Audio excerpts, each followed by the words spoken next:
Last lecture में अपने banking of road का वो वाला पार्ट देखे थे जिसके अंदर गाड़ी को बाहर उड़ने से बचाना है। अब वो पार्ट देखना है जिसमें गाड़ी को डाउनवर्ड स्किड होने से बचाना है।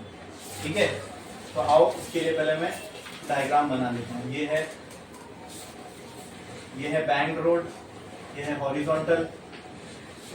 ठीक है, ये इन दोनों के बीच का एंगल थीटा। ठीक है, ये है गाड़ी और ये उसका सेल्फ वेट होगा जो नीचे की तरफ एक्ट कर रहा होगा mg। गाड़ी कहाँ स्किड होने वाली है उससे हमें बचाना है नीचे की तरफ। अब फ्रिक्शन कहाँ लगेगा? ऊपर की तरफ। तो फ्रिक्शन फोर्स जो आएगा वो इस साइड का आएगा, फ्रिक्शनल फोर्स। ठीक है, गाड़ी रोड पर है तो गाड़ी रोड पर एक फोर्स लगाएगी नॉर्मल, तो रोड भी गाड़ी पे एक फोर्स लगाएगा normal, which will be in this direction. बोलो क्लियर है? हाँ, अच्छा। अभी मैंने आपको बताया था कि ये दोनों के बीच का एंगल थीटा है, तो ये लाइन और ये लाइन के बीच का एंगल भी क्या होगा? थीटा होगा। इनके परपेंडिकुलर ये दो लाइन है, तो बोलो ठीक है। अब इनको रिजॉल्व करना है तो n का एक कंपोनेंट इस डायरेक्शन में आएगा, क्या आएगा बोलो? इस साइड में, यस, n cos थीटा, और इस साइड पे आएगा n sin थीटा। बोलो क्लियर है? कोई डाउट है इसमें? ठीक है। अब इसको देखो ये, और यहां से मैं एक हॉरिजॉन्टल लाइन खींचता हूँ। ठीक है, क्योंकि फोर्स भी टेढ़ा है ना, इसको भी रिजॉल्व कर लेते हैं x और y में। ये तो y में ये रिजॉल्व हो गया, अब ये खाली बचा है। ठीक है, तो ये कैसे आएगा? अब देखो ये टोटल थीटा, सिंपल। ये दोनों के बीच का एंगल 90 है तो ये दोनों के बीच का एंगल भी 90 होगा। क्यों? इस लाइन से परपेंडिकुलर ये लाइन, इस लाइन से परपेंडिकुलर, जब इन दोनों के बीच में थीटा एंगल है तो इन दोनों के बीच में भी वही थीटा एंगल होगा। ठीक है, तो ये फोर्स क्या हो जाएगा? F बोलो cos थीटा, और ऊपर की तरफ ये F cos थीटा, तो ये क्या हो जाएगा? F sin theta. ठीक है, अब सब कुछ मैंने इसी डायग्राम में कर लिया। पहले मैंने 4 अलग अलग डायग्राम बना के बताया था। ठीक है, अब खाली इसको प्रॉपर बताने के लिए मैं यहाँ पे x और y के फोर्स में यहाँ पे अलग से और बना देता हूँ। ठीक है, ये ऊपर की तरफ कौन कौन सा फोर्स दिख रहा है? n cos थीटा, एक ये नाम बना देता हूँ n cos थीटा, और यहाँ पे f sin थीटा। इस तरफ f cos थीटा, इस तरफ n sin थीटा, इस तरफ mg। हम ये पूरी कहानी अगर इसी के ऊपर बैठ के देखें तो हमारे लिए तो ये कार स्टॉप रहेगी। बोलो क्लियर है? हाँ, पक्का? ओके। अच्छा, लेकिन अगर मैं इसी के ऊपर बैठ के देख रहा हूं, मुझे आप बताओ क्या ये वाला फोर्स सेंट्रीपिटल फोर्स कहलाएगा? ये तो ये FCP के बराबर हो गया, FCP equal to n sin theta. और अगर मैं इसी के ऊपर बैठ के देख रहा हूं तो एक फोर्स और आएगा, FCP इस साइड पे। जब मैं गाड़ी के अंदर ही बैठ के उसको देख रहा हूं, मतलब मैं नॉन इनर्शियल फ्रेम में हूं, तो नॉन इनर्शियल फ्रेम में एक फोर्स इंट्रोड्यूस हो जाता है, उसको कौन सा बोलते हैं? Pseudo force. और सूडो फोर्स सर्कुलर मोशन में कौन सा होता है? सेंट्रीफ्यूगल, जो बाहर की तरफ लगेगा। तो FCP इस डायरेक्शन में लग रहा है, तो इस डायरेक्शन में क्या आएगा? FCF आएगा। ये नहीं आता अगर मैं इसको बाहर से देखता, लेकिन हम तो सारे केसेस गाड़ी में बैठ के रिजॉल्व कर रहे हैं। ठीक है, तो इसको भी मैं गाड़ी में बैठ के, मैं जब गाड़ी में बैठूंगा और गाड़ी टर्न लेगी तो मेरे लिए तो गाड़ी रुकी हुई है ना, मेरे हिसाब से तो गाड़ी रुकी हुई है, मैं खुद गाड़ी के साथ मोशन कर रहा हूँ। ठीक है, तो वहां पे बाहर की तरफ एक फोर्स आएगा, वो कौन सा आएगा? FCF। तो इस डायरेक्शन में एक और फोर्स आएगा FCF, और यहाँ पे जो FCP है वो बराबर किसके होगा? जो फोर्स सेंटर की तरफ लगता है। अभी गाड़ी ऐसे टर्न ले रही है, याद है ना, ऐसे टर्न ले रही है तो ये कुछ सर्कुलर मोशन ऐसे परफॉर्म करेगा। हाँ, ये ऐसे टर्न लेगी तो ये सर्कुलर मोशन, अगर ये सर्कुलर मोशन है तो सेंटर की तरफ जो फोर्स एक्ट कर रहा है वो FCP हो जाएगा, ये हो गया FCP बराबर। तो इसके अपोजिट में सेंटर से अपोजिट एक्ट करेगा, वो क्या होगा? FCF। बोलो क्लियर है? हाँ, अब यहाँ FCP के सामने दो फोर्स है, एक FCF है और F cos थीटा। तो चलो देखते हैं यहाँ पे,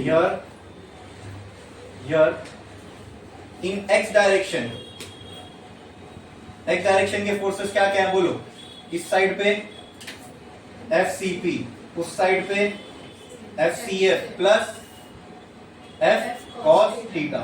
FCP किसके बराबर है, FCP n sin थीटा के बराबर है, FCF mv square by r ना, FCF तो ऐड होएगा ना उसके साथ, वो थोड़ी है।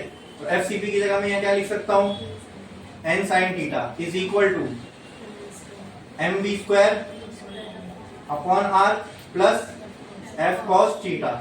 मास वाले टर्म को एक साइड रखो, बाकी सबको वहां फेंक दो। लास्ट प्रॉब्लम में भी हमने ये किया था, तो ये हो जाएगा n sin theta minus f cos theta is equal to mv square बटे r। इसको दे दो इक्वेशन नंबर 1।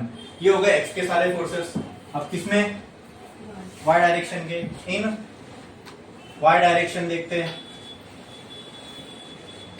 ठीक है, याद रखना ये हमने फ्रिक्शन फोर्स हमने इस साइड लिया है, क्यों इस साइड लिया, क्योंकि हम समझ रहे कि गाड़ी बहुत स्लो स्पीड से चल रही है। ठीक है, स्लो स्पीड से चलेगी चलेगी चलेगी तो उसकी अगर ज्यादा स्लो स्पीड से चलेगी तो उसके इस साइड स्किड होने के चांसेस बढ़ जाएंगे, बराबर, इसलिए हमने फ्रिक्शन वो साइड लिए। तो अब ज्यादा स्लो चलेगी, ज्यादा स्लो का मतलब कम से कम कितनी इसकी स्पीड हो, हम क्या चाहते हैं स्किड ना हो, तो कम स्पीड से चले ठीक है, लेकिन एक पर्टिकुलर स्पीड से कम हो जाएगी तो गाड़ी स्किड होने लगेगी। तो हम यहाँ मैक्सिमम स्पीड नहीं निकाल रहे, हम क्या निकाल रहे, मिनिमम स्पीड कितनी होनी चाहिए गाड़ी की, वो नीचे स्किड ना करे। बोलो क्लियर है, देखेंगे।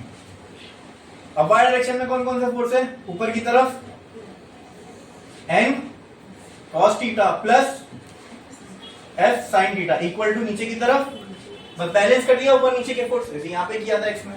ठीक है, तो ये हो गई इक्वेशन। यहाँ तो मास का टर्म ऑलरेडी एक अलग साइड है 41, ये थी इक्वेशन नंबर। क्या कर दो, दोनों को डिवाइड कर दो, 1 डिवाइडेड बाय 2।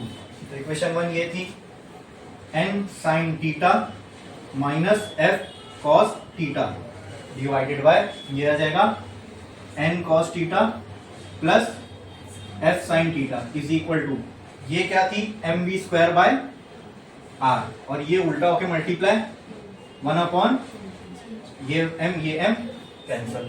क्लियर है, ठीक है। क्या बचेगा इस पूरी इक्वेशन में बोलो, n sin theta minus f cos theta. अब साथ में एक चीज और करो, यहाँ का पहले लिख देता हूं मैं, इज इक्वल टू m तो कट गया, v स्क्वायर बाय rc। ठीक है, देखो अगर मैं इसको cos से डिवाइड कर दूं न्यूमरेटर को, तो ये डिवाइड बाय cos होके ये tan हो जाएगा, यहाँ से cos कट जाएगा। इसको cos से डिवाइड, अच्छा अगर ऊपर cos से डिवाइड करूंगा तो नीचे भी करना पड़ेगा, तो ये cos से डिवाइड होके कट जाएगा, वो cos से डिवाइड होके tan बन जाएगा। तो यहाँ पर मैं क्या लिख रहा हूँ देखो, 1 अपॉन cos से, मतलब इसके डिनोमिनेटर में cos, इसके डिनोमिनेटर में cos आ गए। इसका मतलब मैं अगर 1 अपॉन cos थीटा से ऊपर मल्टीप्लाई करूं, ठीक है, n sin theta minus f cos theta, ये मैंने ऊपर मल्टीप्लाई किया। अब अगर ऊपर मल्टीप्लाई किया 1 अपॉन cos से, तो नीचे भी मल्टीप्लाई करना पड़ेगा, नहीं तो मैथमेटिकली तो वो गलत हो जाएगा। ठीक है, 1 अपॉन cos थीटा इंटू क्या आएगा इधर, n cos theta plus f sin theta. Clear है, ठीक है, बढ़ू आगे। नेक्स्ट, अब ये दोनों में लगेगा, यहाँ पे भी यहाँ पे भी, तो क्या हो जाएगा ये n sin theta upon cos theta minus f cos theta upon cos theta divided by ये क्या हो जाएगा बोलो, n cos theta upon cos theta plus f sin theta upon, और यहां क्या बचेगा v स्क्वायर बाय rg। ठीक है, ये दोनों कट के क्या बन जाएगा, ये tan थीटा, ये तो कैंसिल हो रहा है सीधा, ये भी कैंसिल हो रहा है, ये भी क्या हो जाएगा, ये भी tan थीटा। तो यहाँ क्या बचेगा देखो, n tan theta minus f बराबर, यहाँ क्या बचेगा n plus f tan theta बराबर इज इक्वल टू, यहाँ और क्या बचा, यहाँ पे v स्क्वायर बाय rg। ठीक है, अब हमें पता है दोस्तों f बराबर होता है म्यू इंटू n के, तो अगर मैं f की जगह पे वो पुट कर दूं n tan theta minus mu n upon n plus mu n tan theta is equal to v square by R G. यहां से n कॉमन, क्या बचा यहाँ पे tan theta minus mu upon यहां से भी n कॉमन, तो यहाँ क्या बचा 1 प्लस, यहाँ 1 बचेगा ना, 1 plus mu tan theta is equal to v square by R G. यहां से n कैंसिल। ऊपर में क्या बच रहा है दोस्तों, क्या मैं इसको ऐसा लिख सकता हूं, v स्क्वायर बाय आर जी बराबर आ रहा है tan theta minus mu upon 1 plus mu tan theta बराबर। तो अगर मैं आरजी को वहां लेके चले जाऊं तो ये पूरा ब्रैकेट में हो जाएगा और उससे मल्टीप्लाई होगा ये आरजी, और स्क्वायर का कर दूं तो वहां आ जाएगा रूट। तो कहना है v will be equal to RG, square का हट गया तो यहां आ जाएगा root RG multiply by tan theta minus mu upon 1 plus mu tan theta. ठीक है, तो यहां ये हमें आ गई कौन सी स्पीड, बोलो कौन सी स्पीड, मिनिमम। ये कौन सी वाली स्पीड है, this is the minimum speed required to prevent the vehicle from skidding downward. ठीक है, ये v मिनिमम है, तो मैं यहां पर भी v मिनिमम, जहां जहां v का टर्म है वहां पे मैं मिनिमम पुट कर देता हूं, मिनिमम। ठीक है, यहां पर भी जहां जहां v का टर्म है वहां मिनिमम मैं पुट कर रहा हूं, ताकि जो हम डिराइव कर रहे थे उसी पे रहें। और यहां पे ठीक है, तो समझ में आ सबको ये। यहाँ v का टर्म हमने v मिनिमम, मतलब एक सिनेरियो हमने वो देखा कि गाड़ी टर्न ले रही है, अगर उसकी स्पीड बहुत ज्यादा होगी तो उसके बाहर उड़ के जाने के चांसेस है या पलटी हो जाने के चांसेस है। तो वो थी मैक्सिमम, मतलब उसमें ज्यादा से ज्यादा स्पीड कितनी होनी चाहिए कि गाड़ी पलटी ना मारे, तो वो था v मैक्स। अब अगर गाड़ी स्लो चलेगी तो स्लो चलने पे क्या डिसएडवांटेज है, ये रोड बैंड है, टेढ़ा है, यहाँ इस साइड स्लिप होने की गाड़ी के चांसेस है। तो गाड़ी स्लो तो चले, लेकिन इतना भी स्लो ना चले कि नीचे की तरफ स्किड होने लगे। ठीक है, तो हमें एक मिनिमम स्पीड निकालनी है कि कम से कम इतनी तो स्पीड गाड़ी को रखनी पड़ेगी, वरना नीचे स्किड होने लगेगी। ठीक है, तो वो हमने ये निकाल लिया मिनिमम। समझ में आया? ठीक है, इसके पहले वाली हेडिंग क्या लगाए थे हमने, बताओ इसके पहली वाली हेडिंग क्या लगाए थे?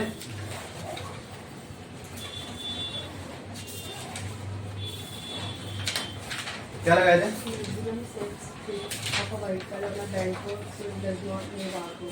हाँ, तो अब यहाँ पे क्या लगाओगे, minimum safe speed of a vehicle on a bank road so that it does not move inward.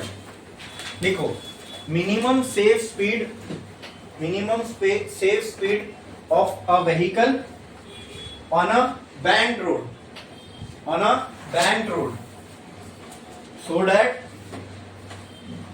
so that it does not move inward.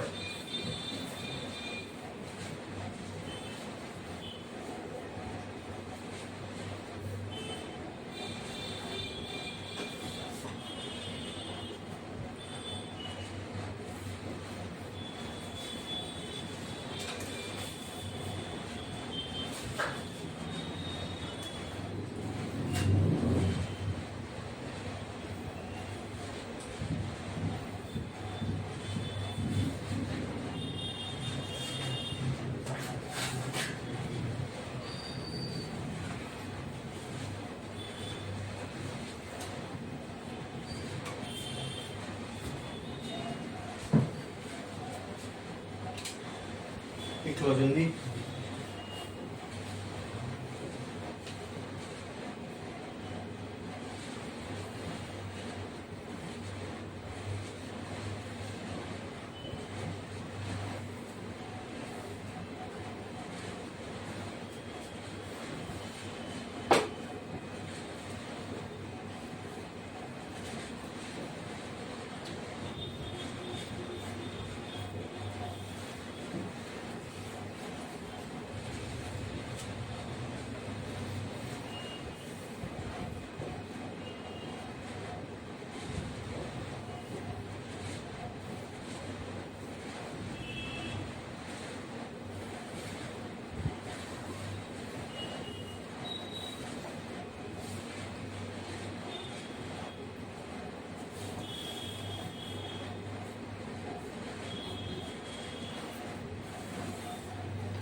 Exam में आ सकता है आपको डेरिवेशन 3 और 4 मार्क के लिए, ठीक है।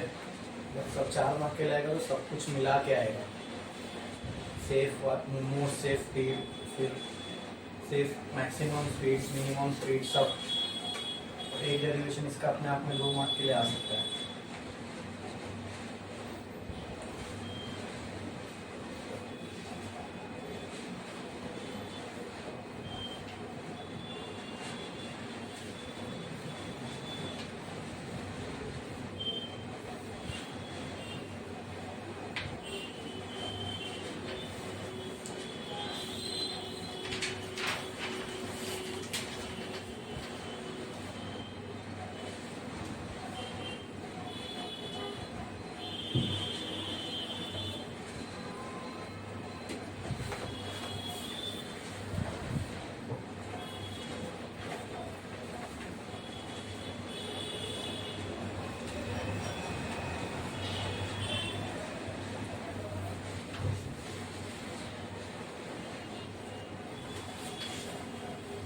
तो क्या लिख के सभी का एक लाइन छोड़ो, स्टार डालो, हेडिंग लगाओ, vertical circular motion, vertical circular motion.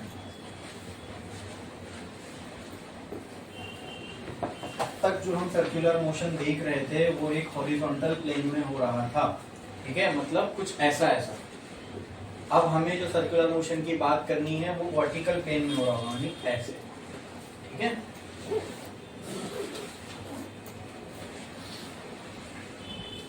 तो इसकी कुछ डेरिवेशंस है जो हमें देखने हैं और समझने हैं।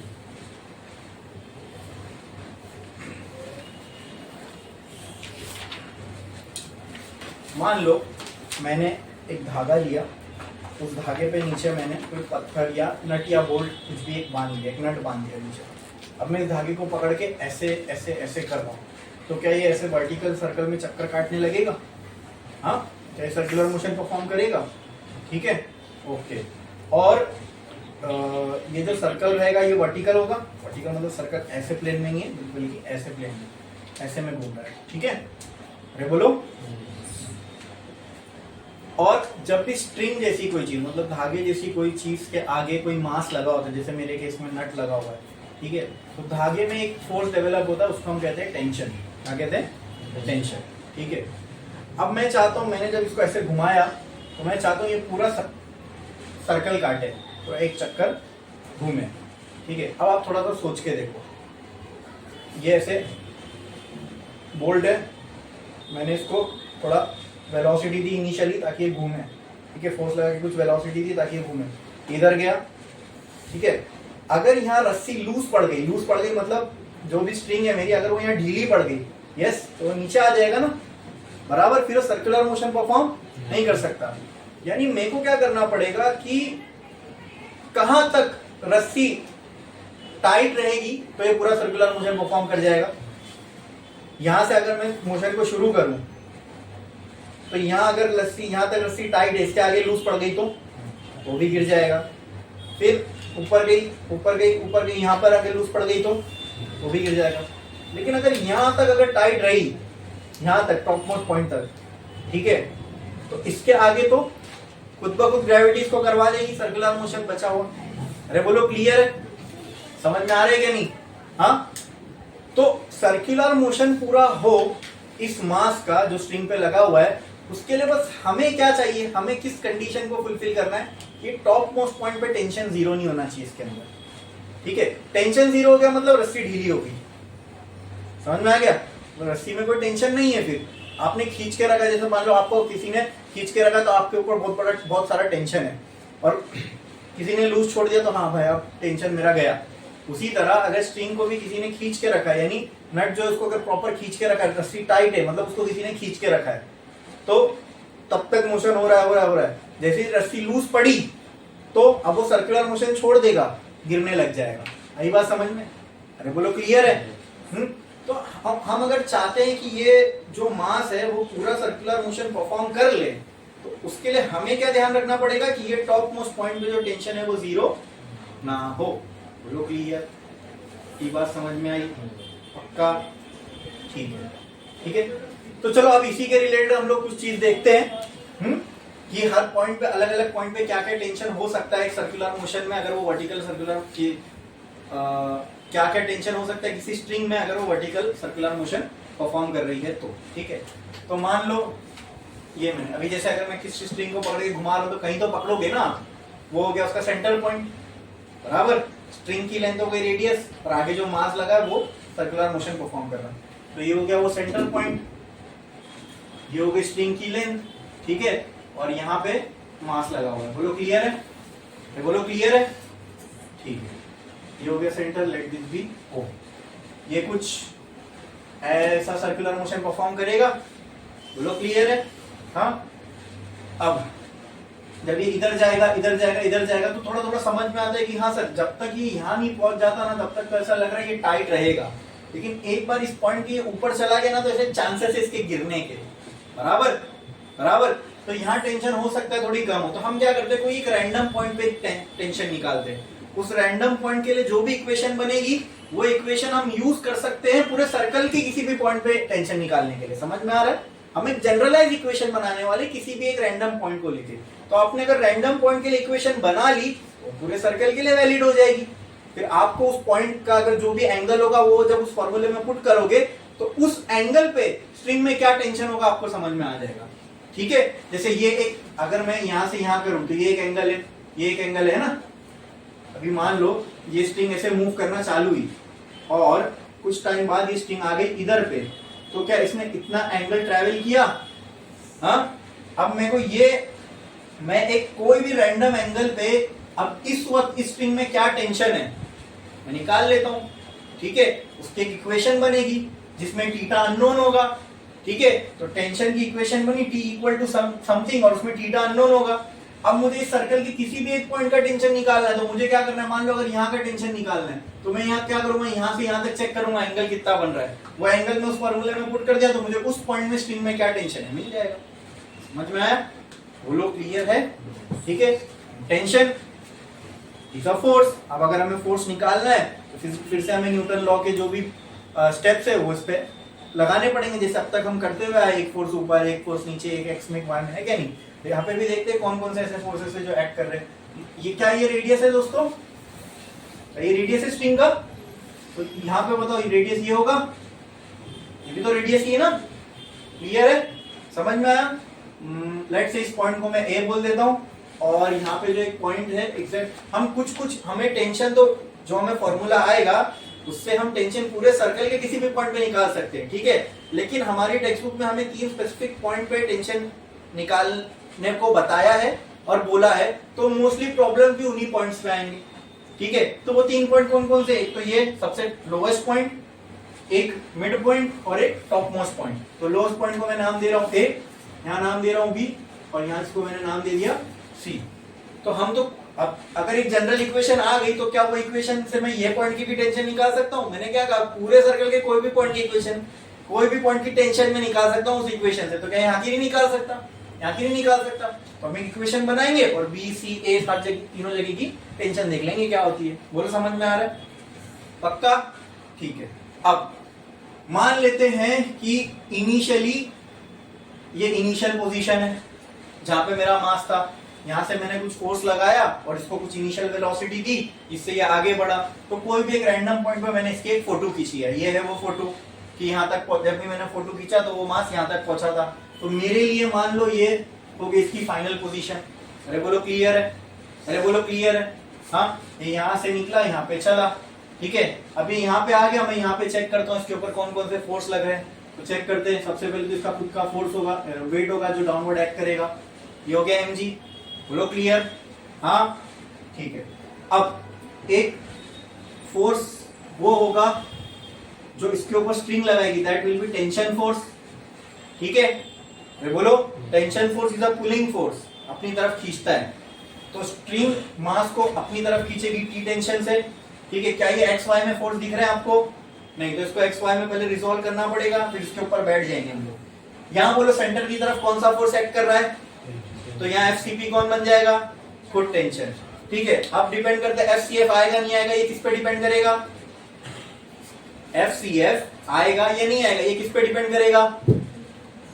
बोलो कि हम ऑब्जर्वर कैसे है ना। अगर मैं इसके ऊपर ही बैठ के इसको देखूं तो मेरे लिए तो ये मास कैसा होगा? स्टेशनरी, मेरे लिए तो रेस्ट पे होगा। लेकिन अगर आप जैसे कोई आप वहां से बैठ के इसको देख रहे हो तो ये मूविंग होगा, क्योंकि हम सब नॉन इनर्शियल फ्रेम से ही देखते आए हैं, इसको भी नॉन इनर्शियल फ्रेम से ही देखेंगे। इसके ऊपर बैठ गया मैं तो मेरे लिए तो ये मास रुका हुआ है, क्योंकि मैं तो इसके साथ चलूं तो मुझे ऐसा लगेगा ना रुका हुआ है। हाँ ठीक है, तो इसी के ऊपर हम बैठ गए। अब इसको रिजॉल्व करना है एक्सवाई डायरेक्शन में फोर्सेस।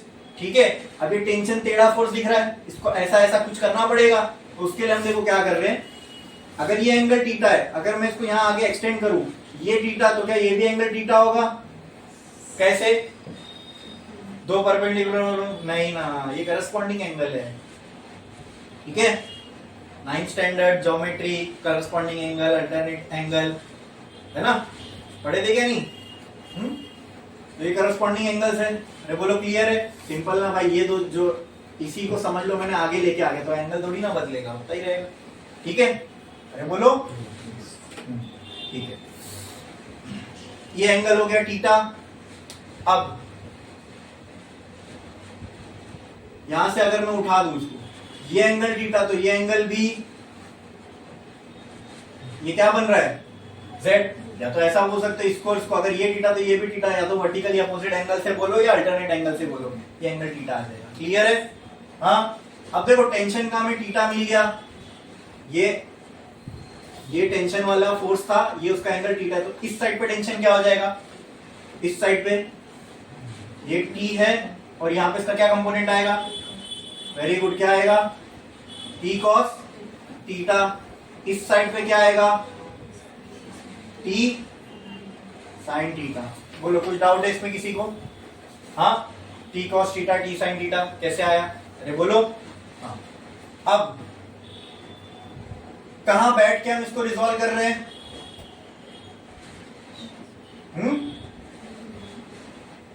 बोलो, अरे बोलो।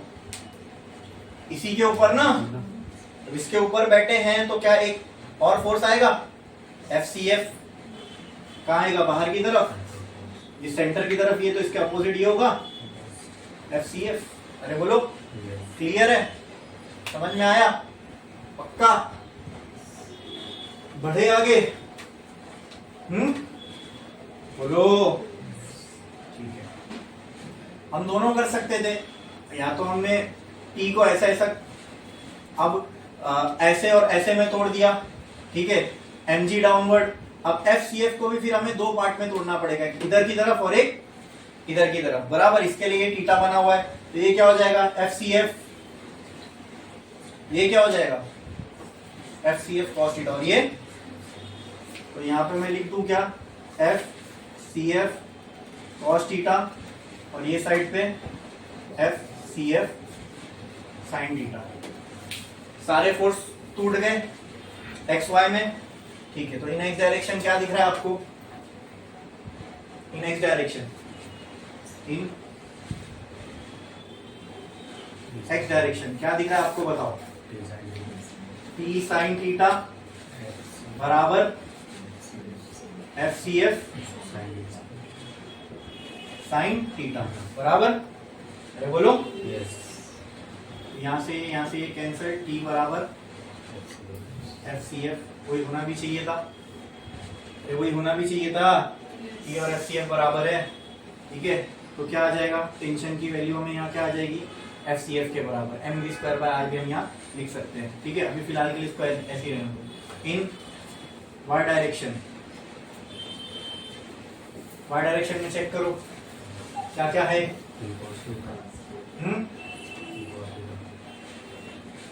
ऊपर की तरफ T cos थीटा बराबर FCF cos theta plus mg। Clear? हाँ, अच्छा। इसके अंदर मैं ये कर सकता हूं क्या? बताओ मुझे। FCF की जगह मैं T पुट कर दूं? चलेगा? हाँ, और या फिर मैं T की जगह mv²/r भी डायरेक्ट पुट कर सकता हूं। ठीक है, या अगर मैं इसको ऐसा लिखूं कि अपने को निकालना क्या, टेंशन पता करना है ना, तो हम टी लिखते हैं यहाँ पे, ठीक है, टी लिख देता हूँ। तो कहना है right T cos theta is equal to T cos theta plus M G. अरे बोलो क्लियर है? ये टी कॉस थीटा इस साइड आएगा तो क्या हो जाएगा, T cos theta minus T cos theta is equal to M G. ये क्या हो गया, एम जी किसके बराबर आ रहा है, 0 के।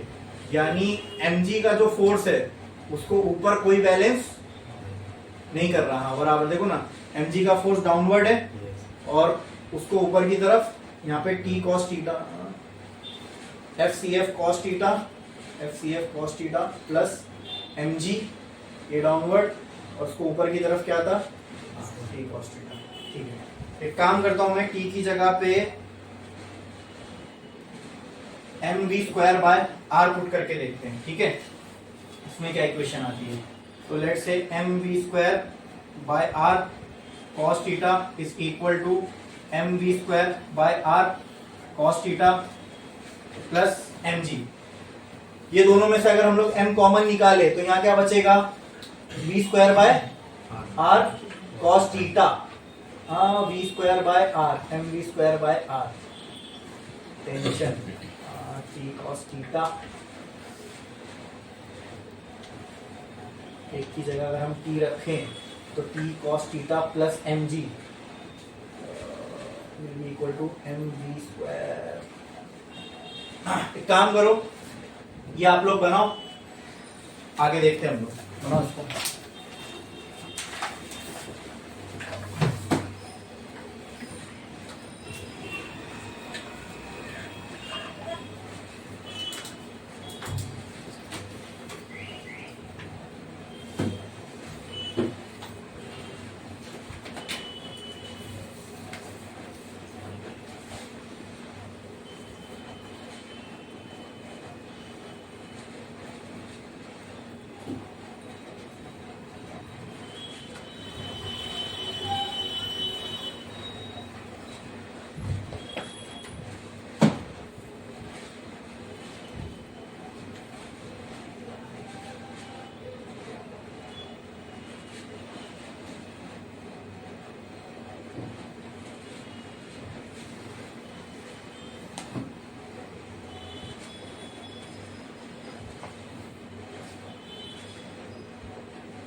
चलो हम लोग क्या करते हैं, इसमें ना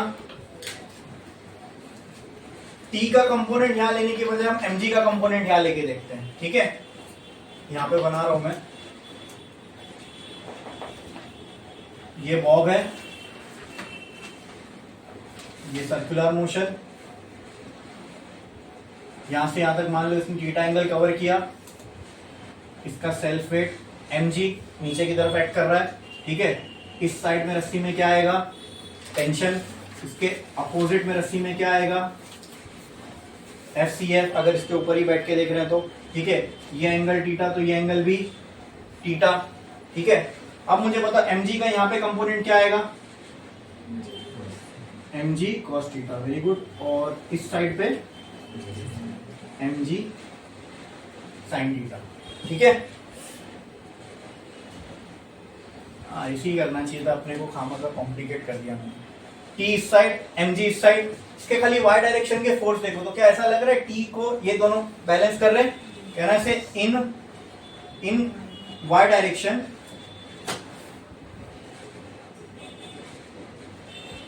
या फिर डायरेक्ट में लिखता हूं from about diagram, T can be written as mg cos theta plus FCF। तो क्या मैं यहाँ पे ऐसा लिख सकता हूँ, बोलो FCF is equal to mv square by r, कहना है T is equal to mg cos theta plus mv square by r। ये हमारी इक्वेशन हो गई, ये बोलो क्लियर है। हाँ, ये मेरी इनिशियल पोजीशन थी, ये मेरी फाइनल पोजीशन थी। मुझे ये पता लगाना, ये पॉइंट को मैंने नाम दे दिया A, ये पॉइंट को मैंने नाम दिया था B, और ये पॉइंट को मैंने क्या नाम दिया था C, ठीक है। हम तो एक रैंडम इक्वेशन निकाल रहे हैं इस वाले पॉइंट के लिए, अरे बोलो क्लियर है। अब इसमें देखो m constant, g constant, cos theta तो वेरी होता रहेगा, ये थीटा एक वेरिएबल है, मास कांस्टेंट, r क्या है, रेडियस, ठीक है। चलो मैं यहाँ इसका रेडियस r मानता हूँ, तो ये रेडियस भी क्या रहेगा, r ही रहेगा, ठीक है। ये वो रेडियस r। वेलोसिटी हर पॉइंट पे वेरिएबल होगी, वेलोसिटी जो है हर पॉइंट पे क्या होगी, वेरिएबल होगी, ठीक है। अब ये v का, अगर इसके अंदर वेलोसिटी वेरिएबल है, ठीक है, एक थीटा भी वेरिएबल है, तो थीटा तो हम ऑब्जर्वेशन से निकाल सकते हैं, ठीक है। तो वेलोसिटी का भी कुछ ऐसा हम टर्म निकाले जिससे हमें इसकी जगह पर कोई एक कांस्टेंट टर्म पुट करना पड़ जाए, और बाकी की जो भी चीजें हमें डायरेक्टली ये इक्वेशन हमें दे दे, ठीक है। तो उसके लिए भी हमें क्या करना पड़ेगा, पहले वेलोसिटी का कुछ टर्म निकालना पड़ेगा, वेलोसिटी की इक्वेशन बनानी पड़ेगी, ठीक है। तो आपने हेडिंग क्या लगाई, वर्टिकल सर्कुलर मोशन लिखा, हाँ। और ये वाला डायग्राम बनाए थे, बनाए, उसको कट करके ये वाला बना लो। ये थोड़ा साफ सुथरा भी है, इसके अंदर टर्म्स कम आएंगे।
लिखे,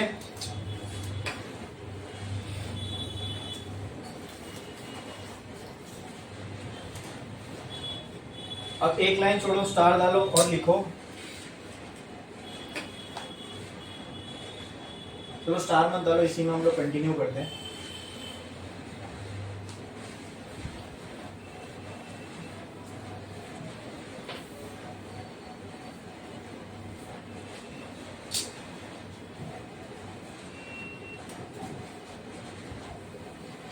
अब इसके यहां से यहां तक के मोशन को हम देख रहे हैं और हमें वेलोसिटी फाइंड करनी है। तो अगर मैं यहाँ पे law of by law of conservation of mechanical energy, अगर मैं यहाँ पे लगाऊं तो initial mechanical energy will be equal to final mechanical energy. तो mechanical energy initial is equal to mechanical energy final. Mechanical energy क्या क्या होती है? Sum of potential energy and kinetic energy. तो मैं यहाँ लिख सकता हूँ potential energy initial plus kinetic energy initial is equal to potential energy final plus kinetic energy final. ठीक है, पोटेंशियल एनर्जी का फॉर्मूला क्या होता है? mgh। ठीक है, प्लस काइनेटिक एनर्जी का फॉर्मूला क्या होगा? हाफ mv1 का स्क्वायर। 1 मतलब यहाँ कहीं a, तो यहाँ मैं बोल सकता हूँ a का स्क्वायर। बोलो क्लियर है? यहीं से शुरू हुआ था ना पॉइंट ए से। इसको मैं बोल सकता हूँ, इसको भी मैं h1 बोल देता हूँ क्योंकि सेकंड वाली हाइट दूसरी है mgh1। यहाँ पे मैं बोलता हूँ mgh2 प्लस काइनेटिक एनर्जी क्या आ जाएगी? Half mv square. फाइनल यानी इनिशियली जो यहाँ बना देता हूँ मैं। ठीक है, इनिशियली जो हाइट थी वो ये थी। ठीक है, अगर मैं सेंटर से नापूं तो इनिशियली जो मेरा पॉइंट है उसकी हाइट ये थी। Let this be r। इसको मैं स्मॉल r बोलता हूँ, क्या रेडियस के बराबर है? अरे बोलो क्लियर है? बाद में जो मेरी हाइट हुई, फाइनली जो मेरी हाइट हुई, क्या वो ये हुई? बोलो ये क्लियर है? अब ये हाइट किसके बराबर होगी? कोई बता सकता है ये? ये हाइट मुझे निकालनी है, यहाँ से लेके यहाँ तक। कोई बता सकता है कितनी होगी? अच्छा मुझे बताओ, अगर ये इतना पार्ट r है तो इतना पार्ट क्या होगा? ये सिर्फ इतना पार्ट, ये क्या होगा? अगर ये पार्ट r है तो इसका ये कंपोनेंट क्या हो जाएगा? r cos theta. अभी तो हम देखते हैं टेंशन, ये जैसे ये mg था, इसका ये कंपोनेंट क्या हो गया? mg cos theta. ऐसे अगर ये r है तो इसका ये कंपोनेंट क्या हो जाएगा? ये हो जाएगा r cos थीटा। अरे बोलो क्लियर है? ठीक है, मतलब इतना जो पार्ट है ये किसके बराबर है? r cos थीटा के। मुझे ये जो बची हुई हाइट है इसकी a से लेके यहां तक ये निकालनी है, तो मुझे बताओ वो कितनी रहेगी? ये कितनी रहेगी? ये पहले यहां था ना? अरे बोलो, अब इधर चला गया। ठीक है, अगर मैं यहीं से नाप रहा हूं इसको, तो मान लो ये मेरी हाइट 0 है, तो h1 क्या आएगा? अगर मैं इसको इनिशियल पॉइंट मान रहा हूं, इसी को रेफरेंस मान रहा हूं, तो यहाँ तो हाइट क्या होगी? 0। तो h1 इज इक्वल टू 0। अब मैं यहाँ पहुंच गया, मुझे ये हाइट चाहिए, लेकिन ये हाइट मैं कैसे निकालूंगा? अगर मुझे ये तो पता है ये टोटल r है। अरे बोले ये इतना पूरा हिस्सा r है, इसमें से ये हिस्सा अगर निकल गया तो ये हिस्सा कितना है? r cos theta. तो ये बचा हुआ हिस्सा क्या रहेगा बताओ? r minus r cos theta, ये रहेगा। बोलो, ये पूरा r है, इसमें से इतना निकाल दो तो ये बचेगा। तो क्या क्या किया मैंने? r minus r cos theta. बोलो क्लियर?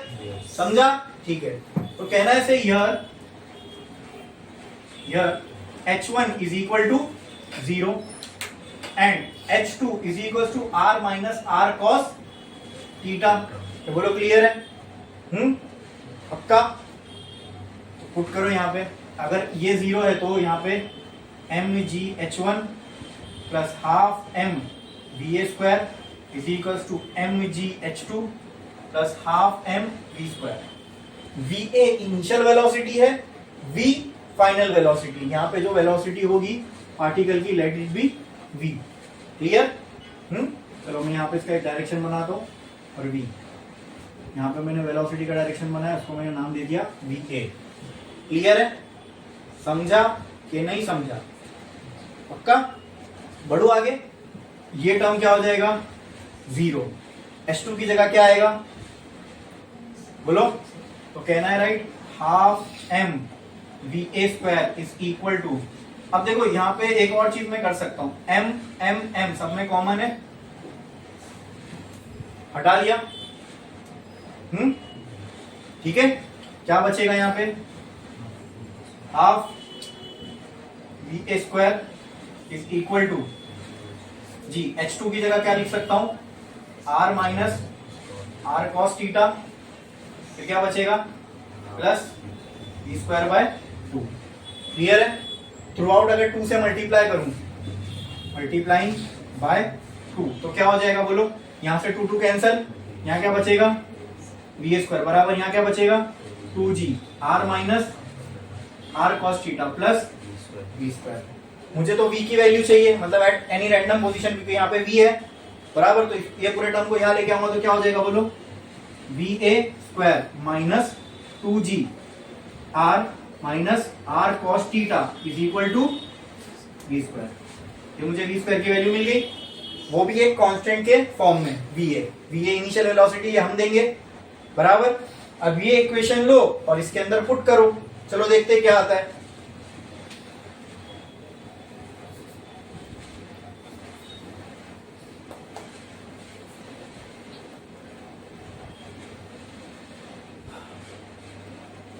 v की वैल्यू अगर मैं ये t की इक्वेशन में पुट करूं तो t इज इक्वल टू क्या लिखा हुआ है? mg cos theta plus mv square by r। अब वो v की जो ये v की पूरी वैल्यू है, ठीक है, मैं यहां वापस लिख देता हूं। v स्क्वायर चल रहा था, हाँ, तो v स्क्वायर की वैल्यू आएगी, डायरेक्ट v स्क्वायर की जगह मैं लिख सकता हूं। कहना right, v square is equals to V A square minus 2g r minus r cos theta. ये टोटल वैल्यू किसकी हो गई? अरे बोलो, v स्क्वायर की। मैं v स्क्वायर की जगह ये वो पूरा टर्म लिख सकता हूं क्या? We A square. तो चलो यहाँ पे पुट करके देखता हूं क्या आएगा। mg cos theta plus m into V square की जगह क्या आ सकता है? V A square minus 2g bracket, इसको और सिंप्लीफाई करूं क्या? 2g को अंदर मल्टीप्लाई कर देता हूं, ठीक है। ये इक्वेशन को और सिंप्लीफाई करते हैं, फिर टोटल वहां लिखते हैं। कहना right, V square will be equal to V A square minus 2g अंदर जाएगा तो क्या हो जाएगा? 2g r minus minus plus 2g r cos theta. बोलो, ये टोटल वैल्यू मिल गई हमें किसकी? वी स्क्वायर की। अब ये उठा के हम लोग यहां पुट कर देते हैं। वी स्क्वायर की जगह पे मैं क्या लिख सकता हूं बोलो? V A square minus 2gr plus 2gr cos theta. अरे बोलो क्लियर? द होल अपॉन, ये आया। अब t will be equal to mg cos theta plus m को अंदर मल्टीप्लाई करो, क्या आ रहा है? m V A square minus m G R plus 2 M G R cos theta. ये पूरे के अपॉन में क्या आ रहा है? r। इतना क्लियर? अरे बोलो, अब इसमें से क्या क्या हम कॉमन निकाल सकते हैं? किधर?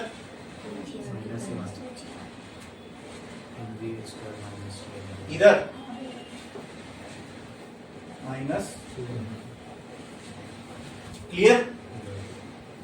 अब इसमें से हम लोग क्या क्या निकाल सकते हैं बताओ?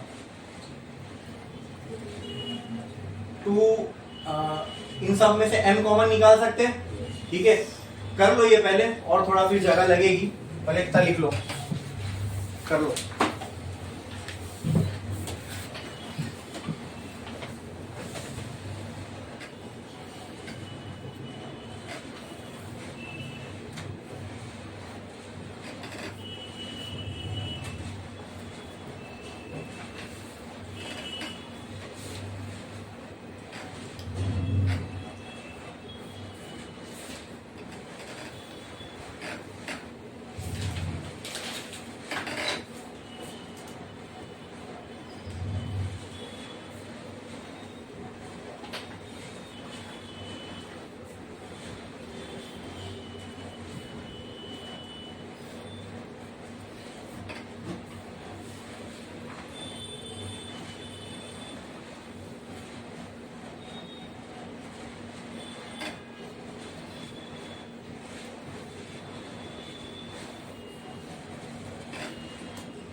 हुआ लिख के?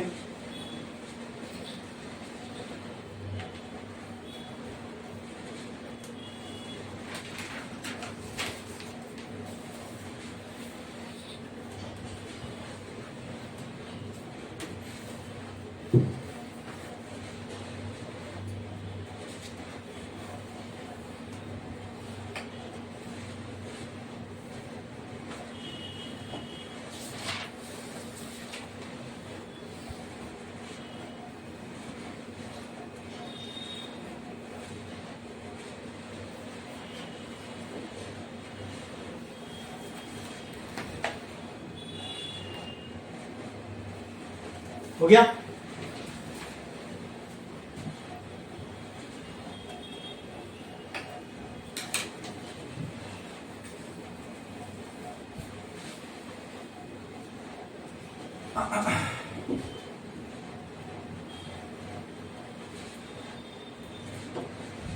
क्या हम लोग इसको ऐसा कर सकते हैं, m we A square by r और minus 2 M G r upon r plus 2 M G r cos theta upon r. ठीक है, ये आर ये आर ये आर ये आर कैंसिल। ठीक है, क्या बचता है इधर, m is equal to M G cos theta plus M we A square by are minus क्या यहाँ क्या बचेगा बोलो, 2mg plus 2mg cos theta. देखो ये mg cos थीटा, ये 2mg cos थीटा, कितना हो जाएगा? तो कहना है right here T is equals to M we A square by are minus 2mg plus 3mg cos theta. अब मुझे पूरी इक्वेशन सारे कांस्टेंट के टर्म्स में मिल गई। ठीक है, देखो टेंशन अगर मुझे निकालना है तो मुझे सिर्फ थीटा चाहिए, ये तो इनिशियल वेलोसिटी है जो हम देंगे, बराबर ये बराबर। तो क्या अब हम तीनों जगह का टेंशन निकाल सकते हैं, T A T B T C, खाली हमें थीटा देखते जाना है। तो जब हमने स्टार्ट किया था वहीं से हम शुरू कर रहे हैं, वहीं से हम शुरू कर रहे हैं, तो वहां पे थीटा क्या होगा,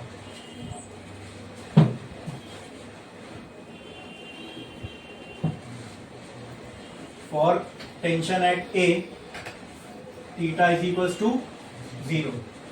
Therefore, ये इक्वेशन क्या बन जाएगी बताओ, TA will be equal to बोलो mVA square by R minus 2mg plus 3mg cos 0, ये पूरा टर्म 1। क्या बचा, 3mg माइनस 2mg बराबर M we A square by are minus 2mg plus 3mg। कितना कितना mg बचेगा, 1 mg बचेगा। तो कहना है राइट टी ए आ गया मुझे M we A square by R plus mg, आ गया टेंशन। ठीक है, अब कुछ नहीं करना आपको, मास ऑफ बॉब नोन रहेगा, रेडियस नोन है, जी नोन है, खाली जो आप इनिशियल वेलोसिटी दे रहे हो उससे आप डायरेक्ट पता लगा सकते हो टी ए क्या है। ठीक है, फॉर टेंशन एट बी मुझे बताओ थीटा की वैल्यू क्या रहेगी, बी कहां था, बी वाला पॉइंट कहां था, yes tension at B theta will be equal to 90। तो therefore T B will be equal to M we A square by are minus 2mg plus 3mg cos 90। ये term क्या हो जाएगा, तब ये पूरा टर्म क्या हो जाएगा, 0। तो कहना है right T B will be equal to M we A square by are minus 2mg। यहां देख रहे हो एम वी ए स्क्वायर दोनों में सेम टर्म है, वहां एम वी ए के साथ कुछ प्लस हो रहा है, यहाँ एम वी ए के साथ कुछ माइनस हो रहा है। तो आप मुझे बताओ दोनों में से टेंशन कहां ज्यादा होगी, ए पे कि बी पे, ए पे ज्यादा होगी। ठीक है, ये समझ में भी आता है, यहाँ सबसे ज्यादा टेंशन होगी, जैसे जैसे ऊपर जाएगा टेंशन थोड़ी थोड़ी कम होती जाएगी, इसलिए तो रस्सी के ढीले होने के चांसेस ऊपर जाता है ना। वो हो गया ना लिख के। अब लास्ट टेंशन एट सी, ये 3 पॉइंट में हमें टेंशन निकालना है बस। सी पॉइंट पे टेंशन निकालने के लिए थीटा की वैल्यू क्या होगी बताओ?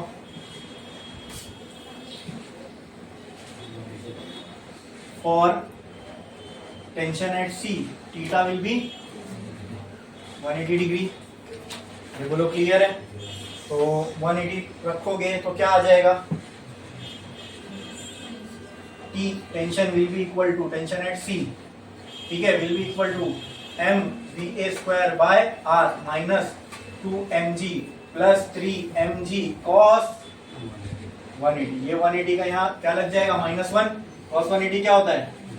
तो कहना है T C is equal to M we A square by are minus 2mg minus 3mg। क्या हो गया ये? M we A square by are minus 5mg।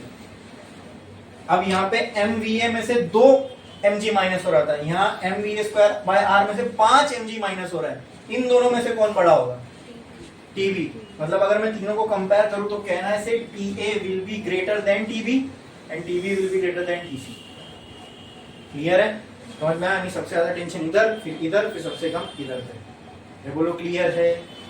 समझा कि नहीं समझा? हमें टेंशन निकाली 3 पॉइंट्स पे, वो हमने निकाल ली। क्लियर है? छापो ये। इसके बाद हम वेलोसिटी देखेंगे तीनों पॉइंट पे क्या क्या होनी चाहिए। करो।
ठीक है, लिख के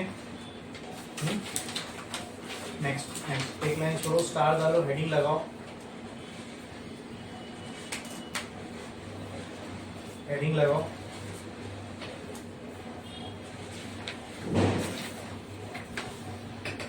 critical velocity of the particle, critical velocity of the particle so that it completes a full circle. Critical velocity of a particle so that it completes a full circle. It completes a full circle. It completes a full circle.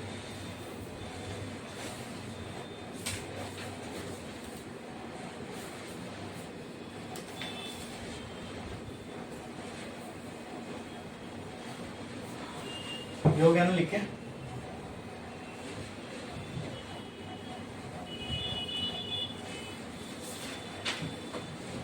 अब मैं initial कितनी velocity दूं, initially कितनी velocity दूं, मान लो मैंने, जैसे मान लो ये स्ट्रिंग थी, ये इसके साथ नीचे कोई मास लटक रहा है, इसको मैंने कुछ वेलोसिटी दिया। अब जरूरी नहीं थोड़ी वेलोसिटी देने पे पूरा चक्कर काट लेगा, कुछ वेलोसिटी दूंगा, हो सकता है यहाँ गया फिर वापस इधर आ गया, और थोड़ी वेलोसिटी दिया, मतलब यहाँ तक गया फिर ये गिर गया। तो कुछ तो मुझे मिनिमम वेलोसिटी देनी पड़ेगी ना, ताकि ये पूरा चक्कर काट ले। ठीक है, क्या लिखी हमने हेडिंग? हाँ ठीक है, मतलब ये तो पक्का है कि यहाँ आने पे इसकी वेलोसिटी जीरो नहीं होनी चाहिए।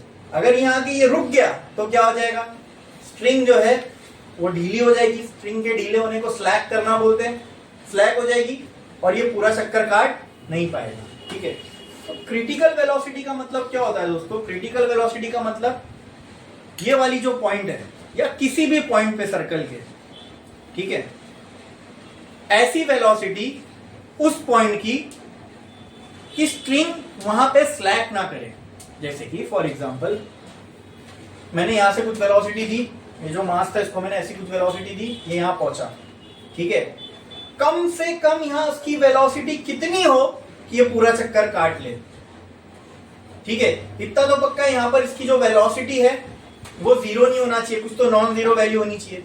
ठीक है, और दूसरी एक और कंडीशन थी कि अगर यहां पे टेंशन जीरो हो गया तो ये स्ट्रिंग क्या कर जाएगी, स्लैक, और पूरा सर्कुलर मोशन कंप्लीट नहीं हो पाएगा। इस पे हमने एग्री किए थे पहले भी। ठीक है, तो चलो हमें इस पॉइंट की वेलोसिटी निकालनी है। कौन से पॉइंट की? ये पॉइंट की, पॉइंट सी की। अगर मैं ए से चालू करता हूं तो ठीक है, कि इस पॉइंट पे वेलोसिटी क्या होगी, ये पूरी चक्कर काट ले। आई बात समझ में? हाँ, तो ये पॉइंट पे मुझे बताओ टेंशन इस डायरेक्शन में होगा, पुलिंग फोर्स मास को अपनी तरफ खींचता है। ठीक है, अब यहां से जब मैं मेजर करा तो उस एंगल को मैंने थीटा बोला था। अगर मैं यहां से मेजर करूं तो लेट से ये एंगल को मैंने नाम दे दिया फाई। क्या नाम दे दिया? फाई। यहां पे कहीं पे मेरा मास है जिसका वेट जो है वो नीचे की तरफ एक्ट कर रहा होगा, mg। अरे बोलो क्लियर है? अगर ये एंगल फाई है तो ये एंगल भी फाई हो जाएगा, अल्टरनेट एंगल।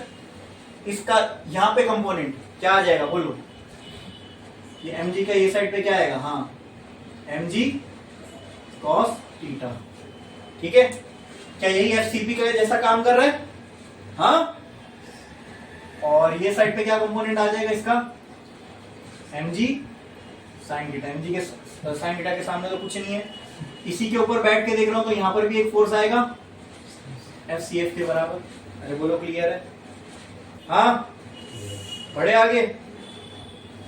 तो कहना है से हियर, अगर मैं इसको बैलेंस करूं तो क्या मुझे ये दिख रहा है? FCF is equal to mg। अच्छा, इस साइड पे एक और चीज होगी, टेंशन। हाँ, टेंशन भी इस साइड पे होगा, mg cos theta plus t। FCF का फॉर्मूला क्या है? mv स्क्वायर बाय, कहना है right, mv square by r is equal to mg cos theta plus, इसको यहाँ पे दो तो टेंशन की वैल्यू क्या आ जाएगी, बोलो? mv square by r minus mg cos theta. बोलो इतना क्लियर है? हाँ, बोलो क्लियर है? अब आप मुझे बताओ, in order to complete a full circle, in order to complete a full circle, ठीक है, टेंशन कभी भी जीरो नहीं होना चाहिए, क्योंकि टेंशन जहां जीरो हो गई वहां मोशन टूट जाएगा, बराबर, स्ट्रिंग स्लैक कर जाएगी और सर्कल में पूरा मास घूम नहीं पाएगा। अरे बोलो क्लियर है? पहले इतना लिखो, फिर मैं आपको स्टेटमेंट बोलता हूँ वो लिखना। पहले इतना लिखो।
अगर ये मास को पूरा सर्कल कंप्लीट करना है तो आप मुझे बताओ क्या किसी भी पॉइंट पे स्ट्रिंग स्लैग करना चाहिए? क्योंकि अगर देखो मैंने यहां से इसको वेलोसिटी दिया, इधर आया और स्ट्रिंग ढीली पड़ गई फिर तो गिर जाएगा। बोलो क्लियर है? ये पूरा चक्कर काट ले, इसके लिए क्या जरूरी है कि किसी भी पॉइंट पे सर्कल के टेंशन जीरो नहीं है। तो लिखो in order to complete a full circle tension at any point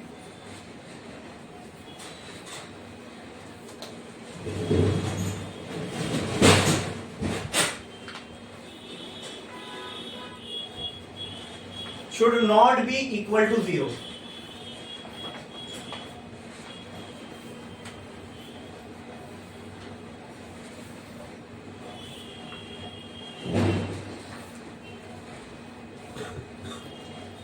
मतलब tension at any point should always be greater than 0। इसका मतलब यही हुआ। हाँ, एक लाइन छोड़ के लिख दो। It means that tension at any point should always be greater than 0। Tension at any point should always be greater than 0।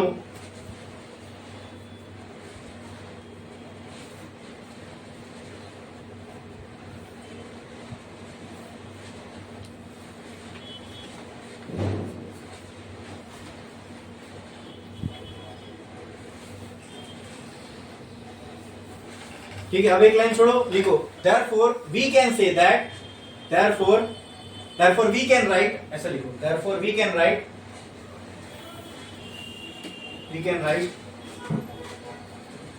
tension should be greater than 0। Tension should be greater than 0। तो आप मुझे आप बताओ tension की value क्या है आपको? mv² by r minus mg cos theta should be greater than 0। यानी ये पूरा टर्म ग्रेटर देन 0 होना चाहिए। हमें वेलोसिटी निकालना है ना कम से कम कितनी हो, तो mg cos थीटा को वहां पे को, तो mv² by r should be greater than mg cos theta. m cancel, r को वहां पे को, v² should be greater than rg cos theta. v should be greater than under root rg cos theta. यानी velocity इससे या इससे ज्यादा होनी चाहिए। अरे बोलो क्लियर है? rg cos theta. अच्छा, इतनी भी होगी अगर वेलोसिटी तो भी चल जाएगा, तो ये पूरा चक्कर काट लेगा। तो इसके लिए मैं इसको ऐसा भी लिख सकता हूं, या तो वेलोसिटी इससे बड़ी हो या फिर कम से कम इतनी होना चाहिए। इससे कम नहीं चलेगा, इससे ज्यादा चलेगा। ये मिनिमम वेलोसिटी है, समझे? Greater than equal to greater than equal to greater than equal to greater than equal to. बोलो क्लियर? लिखो थीटा नहीं, यहाँ पे क्या था? एंगल फाई था ना, फाई वो सही कर लो, फाई था।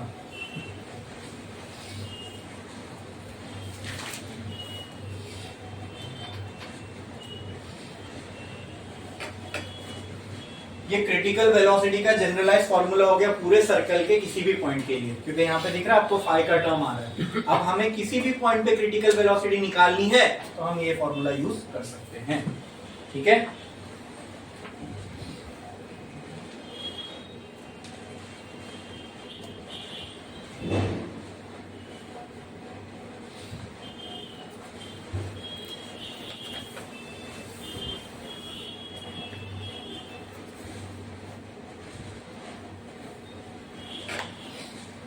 देखा आपने? हो गया ये आ गया क्रिटिकल वेलोसिटी का आपको formula for any point of the circle, यानी ये फॉर्मूले से आप किसी भी पॉइंट की क्रिटिकल वेलोसिटी निकाल सकते हो। अब ये क्रिटिकल वेलोसिटी क्या होती है दोस्तों, what is this critical velocity, ठीक है। तो लिखो, स्टार डालो और लिखो क्रिटिकल वेलोसिटी, ब्रैकेट में लिखना VC, V suffix C, critical velocity. Critical velocity देखो, अगर किसी पॉइंट पे वेलोसिटी इसके बराबर या इससे ज्यादा है, इसका मतलब क्या, वहां पे टेंशन जीरो नहीं होगा, वहां पे टेंशन जीरो, अगर टेंशन जीरो नहीं होगा तो वो रस्सी उस पॉइंट के आगे बढ़ जाएगी, बराबर बराबर।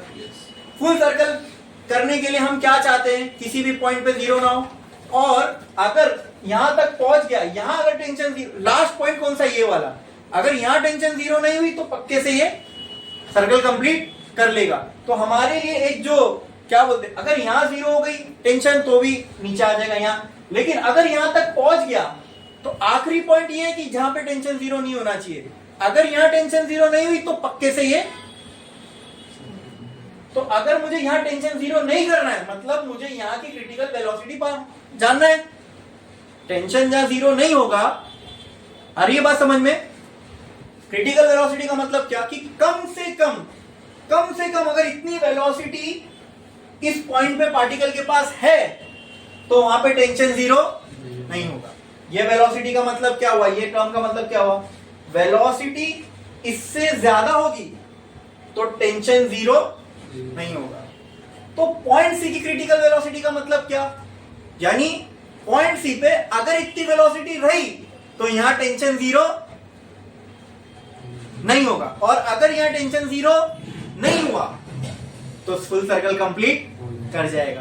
अरे बोलो क्लियर है, अरे बोलो क्लियर है। हाँ, आपको यह भी बोल सकता है कि पॉइंट बी पे निकालो क्रिटिकल वेलोसिटी क्या है। तो पॉइंट बी पे क्रिटिकल वेलोसिटी निकालने का मतलब ये नहीं कि पॉइंट बी पे वो वेलोसिटी होगी तो सर्कल कंप्लीट कर जाएगा, ठीक है। देखो, क्रिटिकल वेलोसिटी किसी भी पॉइंट पे निकाली जाती है, क्या कहां निकाली जाती है, यानी इस पॉइंट की क्रिटिकल वेलोसिटी, अगर आपसे कहा गया कि पॉइंट बी पे क्रिटिकल वेलोसिटी निकालो, तो इसका मतलब क्या, अगर पॉइंट बी पे ये वेलोसिटी होगी तो पॉइंट बी स्लैक नहीं करेगा, उसके आगे बढ़ जाएगा स्ट्रिंग, लेकिन आगे स्लैक नहीं करेगा, इसकी कोई गारंटी नहीं है। समझ में आई बात। What is critical velocity, velocity at a point, ठीक है, द मिनिमम वेलोसिटी, इससे कम नहीं चलेगी, इससे ज्यादा हो तो बहुत अच्छी बात है, ठीक है, इससे कम मतलब क्रिटिकल वेलोसिटी क्या है, वो मिनिमम वेलोसिटी जो हम पार्टिकल को दें, या हम नहीं, छोड़ दो, वो critical velocity eight any point so that string does not slack at that point. समझ में आया। देखो, अक्सर बुक्स के अंदर डेफिनेशन इसका इस तरीके से होता है, क्रिटिकल वेलोसिटी वो वेलोसिटी होती है कि अगर वो सी पॉइंट पे है तो पार्टिकल फुल सर्कल पर परफॉर्म कर जाएगा, लेकिन मैं आपको पूरे सर्कल के लिए क्रिटिकल वेलोसिटी बता रहा हूं। क्रिटिकल वेलोसिटी सिर्फ सी पॉइंट के लिए नहीं डिफाइन होती है, क्रिटिकल वेलोसिटी सर्कल के आप कोई भी पॉइंट पे डिफाइन कर सकते हो। तो क्रिटिकल वेलोसिटी का मतलब क्या है वो समझो। क्रिटिकल वेलोसिटी अगर मान लो मुझे यहां निकालना है, यहां कोई भी एक रैंडम पॉइंट है, ये x, यहां की मुझे निकालना है VCX, इसका मतलब क्या होगा, यानी ये पॉइंट पे क्या मिनिमम वेलोसिटी रहो दूं मैं, ये पॉइंट पे क्या मिनिमम वेलोसिटी हो पार्टिकल की कि वो इस पॉइंट पे स्लैक ना करे। स्लैक ना करे मतलब यहां टेंशन जीरो ना हो, स्लैक कर गई मतलब टेंशन जीरो। समझ में आया कि नहीं आया, बोलो क्लियर है, ठीक है। तो अगर मैं पूछूं आपसे what is critical velocity at C, तो आप बोलोगे सर सी की वो मिनिमम वेलोसिटी कि अगर इतनी वेलोसिटी पार्टिकल के पास है और वो पॉइंट सी पे है तो वो फुल सर्कल मतलब वहां स्लैक वो नहीं करेगा, और हमें पता है अगर सी पे स्लैक नहीं किया तो फुल सर्कल कंप्लीट हो जाएगा। आई बात समझ में? बोलो क्लियर है? तो क्रिटिकल वेलोसिटी लिखो क्या है? Critical velocity is a velocity of a point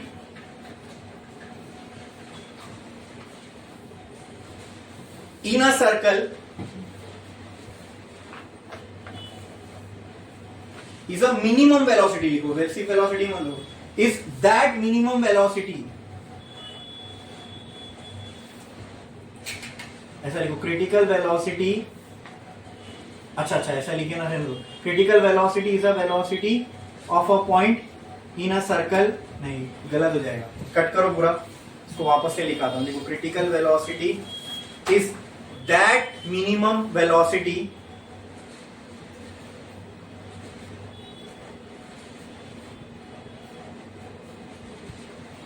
critical velocity is that minimum velocity for a point in a circle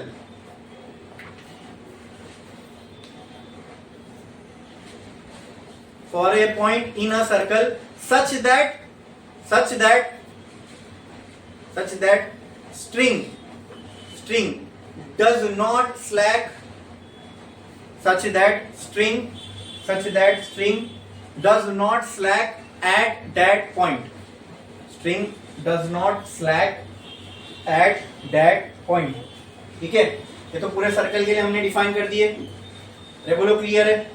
अब अगर मुझे निकालना है क्रिटिकल वेलोसिटी एट सी, तो कैसे निकालेंगे? एक लाइन छोड़ो, स्टार डालो और लिखो critical velocity at C, critical velocity at C, ये पूरे सर्कल के लिए क्रिटिकल वेलोसिटी का फॉर्मूला, मुझे अब सी के लिए निकालना है, तो बोलो क्या होगा? फाई की वैल्यू क्या आएगी? क्रिटिकल वेलोसिटी एट सी, ठीक है? तो यहाँ पे फाई की वैल्यू क्या होगी? फाई हम यहीं से मेजर करना चालू किए, फाई की वैल्यू क्या होगी? 0। अगर फाई की वैल्यू 0 है तो बोलो क्रिटिकल वेलोसिटी सी के लिए क्या आ जाएगी? Under root are g cos 0 क्या हो जाएगा? 1, तो C will be equal to r g. यानी कम से कम पॉइंट सी पे जो वेलोसिटी हो, कम से कम कितनी हो? आर जी के बराबर। इससे कम हो गई तो नहीं चलेगा। आ रही बात समझ में? इससे कम हो गई तो सर्कुलर मोशन परफॉर्म नहीं हो पाएगा, वहां पे स्ट्रिंग स्लैक कर जाएगी। क्लियर है? क्रिटिकल वेलोसिटी का मतलब समझना बहुत इंपॉर्टेंट है दोस्तों, ठीक है? VC पे अगर क्रिटिकल वेलोसिटी अचीव हो गई, मतलब आपको क्या, अगर आपको पूरा चक्कर घुमाना है तो आपको ये ध्यान रखना है VC पे जो वेलोसिटी है वो RG से बड़ी हो। आई बात समझ में? क्लियर है? कोई डाउट है? समझ में आया? पक्का? ठीक है। अगर मैं आपसे बोलूं, चलो पहले लिख लो क्रिटिकल वेलोसिटी एट सी,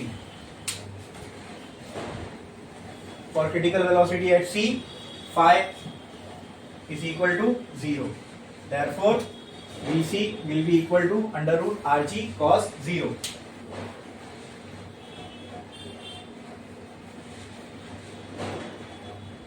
ये फॉर्मूला क्रिटिकल वेलोसिटी का जनरलाइज है, ये आप सर्कल के किसी भी पॉइंट के लिए यूज कर सकते हो।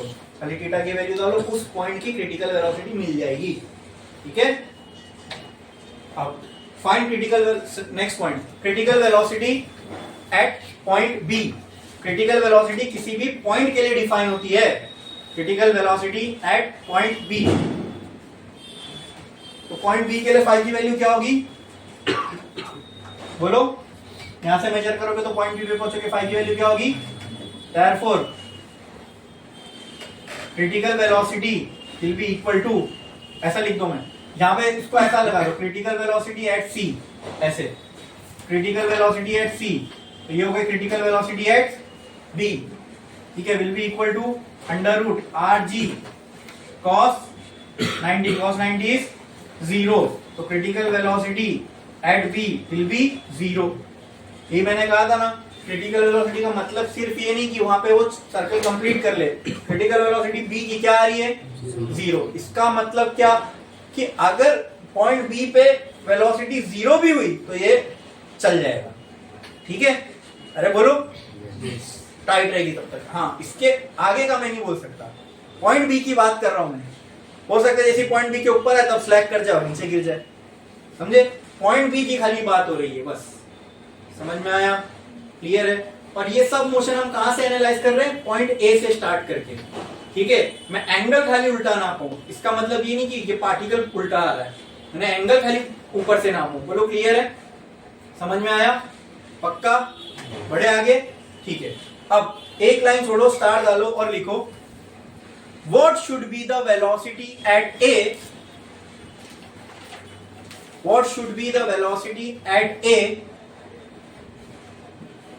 so that particle reaches point B, particle reaches point B। आपने देखा था ना, पॉइंट ए किधर था? इधर पे। पॉइंट बी किधर था? इधर पे। अब मैं आपसे क्या सवाल पूछ रहा हूं, ए पे मैं क्या वेलोसिटी दूं पार्टिकल को कि वो बी तक पहुंच जाए? अरे बोलो क्लियर है? बोलो क्लियर है? समझ में आ रहा है ना ये?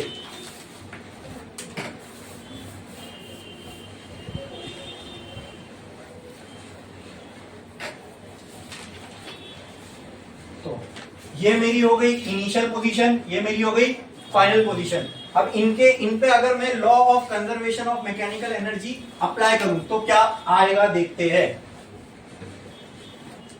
Bye law of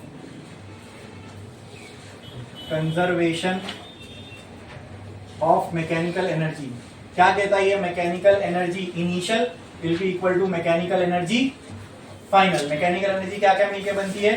potential energy plus kinetic energy. तो initial potential energy plus initial kinetic energy will be equal to final potential energy plus, अरे बोलो ना, final kinetic energy. Initial potential energy के लिए मैं लिख सकता हूं mgh1 plus half mg, initially point कौन सा है? ए, तो इसको मैं दे दूं va स्क्वायर, हाँ, is equal to final point मेरा क्या है? b, तो इसके लिए मैं दे दिया mgh2 प्लस काइनेटिक एनर्जी की जगह क्या आएगा? Half mv square. ये बोलो क्लियर है? हाँ ठीक है। अब मुझे बताओ h1 अगर मैं यहीं से शुरू कर रहा हूं तो क्या होगा? 0। h2 क्या होगा? यहां पहुंच गया मैं, तो क्या ये r के बराबर होगा? तो h2 will be equal to r, ठीक है। टेल मी vb क्या होगा? vb का मतलब क्या? मुझे b तक पहुंचना है। b तक कब मैं पहुंचूंगा? जब वहां पे टेंशन 0, यही है। अगर तो vb की वेलोसिटी कितनी होनी चाहिए कि मैं वहां तक पहुंच जाऊं? 0 होगी तो भी चलेगा, क्रिटिकल वेलोसिटी। अरे बोलो क्लियर है? vb can be 0। अरे बोलो क्लियर है? हाँ, वहीं तक तो पहुंचना है। अरे बोलो क्लियर? पक्का? तो इसमें पुट करो तो क्या आएगा? बचेगा क्या? ये h1 0, यहाँ क्या बचेगा? हाफ, चलो मैं पूरा लिख देता हूं, mgh1 plus half mgva square is equals to mgh2 plus half mvb square. ये टर्म हो गया 0, ये टर्म हो गया 0। क्या क्या बचता? h2 की जगह पे मैं क्या लिख सकता हूं? r, तो क्या बचेगा? Half mgva square is equals to mgr, m cancel, can I say va square equal to 2gr, can I say va equal to under root 2gr। हाँ, मतलब अगर मैंने va पे इतनी वेलोसिटी दे दिया तो पार्टिकल पक्के से b तक पहुंच जाएगा। b के आगे का नहीं मालूम, मैंने कहां तक बोला? b तक। बोलो क्लियर है? अच्छा, ये समझना है vb 0 क्यों लिया? vb मतलब क्रिटिकल वेलोसिटी एट b तक पहुंचाना है, तो b पे कितनी वेलोसिटी कम से कम रहेगी तो b तक पहुंच जाएगा, ये मैं पक्के से बोल सकता हूँ। 0 भी रहेगी तो, ठीक है। बोलो क्लियर है? छापो ये। फिर ऐसे हम पॉइंट सी के लिए भी करेंगे कि a पे कितनी वेलोसिटी दूंगी ये c तक पहुंच जाए, ठीक है। करो करो करो। इसमें वर्टिकल सर्कुलर मोशन की एक एक चीज हमने कवर कर ली है।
देखा आपने, सेम हेडिंग लगाओ, ये होने के बाद सेम हेडिंग लगाओ, what should be the velocity at point A such that the particle reaches point C. करो जल्दी।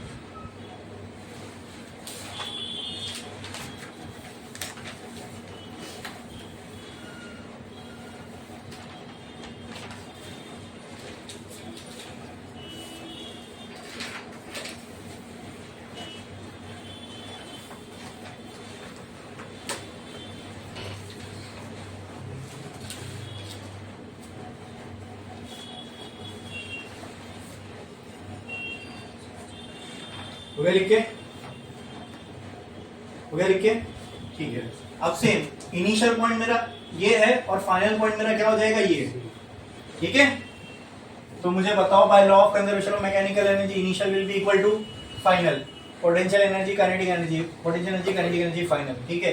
इनिशियल के लिए H1, फाइनल के लिए H2, इनिशियल V है, फाइनल VC। H1 तो 0 ही है, H2 क्या है बोलो, C पॉइंट कितना ऊपर है, ये R 2R, अरे बोलो क्लियर, A से कितना ऊपर है ये 2R ऊपर है, तो ये किसके बराबर हो जाएगा H, 2R के बराबर। VC कितना होना चाहिए, कम से कम कितना होना चाहिए कि वहां तक पहुंच जाए, VC पे वेलोसिटी कितनी होनी चाहिए कि वहां पे स्लैक ना करे, बोलो वो इधर आएगी अंडर रूट RG, खत्म। अब यहाँ पे VB स्क्वायर की जगह क्या आ जाएगा VC स्क्वायर, यहाँ पे MGR की जगह क्या आएगा बोलो, अच्छा हाँ ये, अब ये MGR तो रहेगा एज इट इज, ये 0 नहीं होगा ना, half MVC square, right plus half MVC square की जगह क्या आ जाएगा under root RG the whole square, सही है। अरे बोलो क्या कुछ डाउट है इसमें, हाँ बोलो। हाँ H2 की जगह 2R, इधर पे 2R, वेरी गुड, यहाँ पर भी 2R, और कुछ सही है बोलो, किधर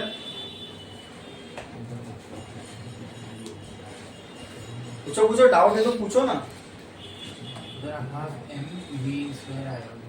इधर इधर जी नहीं, इससे पहले वाले में भी लिखे थे क्या, कट करो नहीं रहेगा, जी लिखे हैं क्या, नहीं तो कट करो, सही है। काइनेटिक एनर्जी के फॉर्मूले में जी नहीं आएगा, इधर जी नहीं आएगा, यही था, और कुछ, ठीक है बढ़ो आगे। तो ये क्या हो जाएगा, M तो अभी भी कैंसल आउट हो रहा है,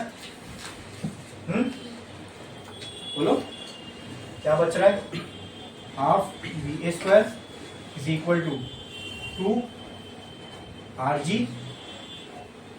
प्लस यहाँ हाफ बचेगा और वहां पे RG बचेगा, बराबर 2 से मल्टीप्लाई कर दो, मल्टीप्लाइंग बाय 2, तो क्या हो जाएगा यहाँ पे, ये VA square is equal to 4RG plus RG, VA square कितना बचेगा